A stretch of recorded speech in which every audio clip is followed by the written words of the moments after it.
சந்தோஷம். மிகப்பெரிய நிர்வாகி, தொழிலதிபர் கூட அவருடைய நிர்வாகத்தில் யார் தாமதம் வந்தாலும் பணிக்கு அமர்த்தி விட மாட்டார். அதற்கு இன்னொரு பெரியவர் கேட்கிறார், ஒரு மனிதனுக்கு சில நேரங்களில் தாமதம் வருவதும் சில செயல்கள் நடப்பதும் இயல்பு தானே, நீங்கள் ஏன் அவர்கள் மன்னித்து விடக்கூடாது என்று கேட்டார்.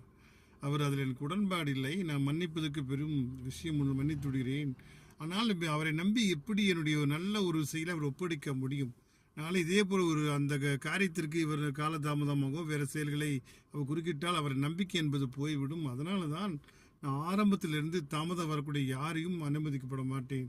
அது ஒரு நொடியானாலும் சரி, இன்று நான் அனுமதித்தால் நாளை அவரை நம்பி ஒரு பொறுப்பு ஒப்படைத்தால் அந்த பொறுப்பில் கூட இப்படி இருப்பார், ஒரு அதுக்குண்டான கால அவகாசம் கேட்பார் என்பது என் மனம் சாட்சி உறுத்தி கொண்டே இருக்கும்.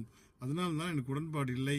நான் அன்று முதல் இன்று வரை வெற்றி பெறுவதற்கு காரணம் என்னுடைய பணியாளர்களை காலதாமதம் கூடாது என்பதற்காக ஒரு கட்டளை தான் இன்றைய நான் மிக பிரபலமாக இருக்கக்கூடிய ஒரு வாய்ப்பாக அமைந்திருக்கிறது என்று அவர் சொன்னாராம். சில நேரங்களில் நாம் கண்டிப்பாக இருப்பது கூட பிற்காலத்தில் நல்லதாக தெரியும். ஆரம்பத்தில் அது கடுமையாக இருந்தால் கூட அதை புரிந்து கொண்டால், அது ஏதோ ஒரு முக்கியமான செயல் இருக்கும் என்று அவர் புரிந்து கொண்டால் அந்த செயல் கூட சிறப்பாக பிற்காலத்தில் இருக்கும் என்பதற்காக அந்த பெரிய விளக்க கொடுத்தவுடன் இன்னொரு பெரியவர் வாயடைந்து போனார். சில நேரங்களில் கடுமையாக இருக்கிற போல் இருக்கும், ஆனால் அந்த கடைஞ்சல் கூட அவர்கள் அனுபவத்தில் கற்றுக்கொண்ட ஒரு நல்ல பாடங்களாக இருக்கக்கூடும் என்பதுதான் புரிந்து கொண்டால் இந்த வாழ்க்கையில் நம்ம எந்த செயலிலும் தாமதாக போக மாட்டோம்.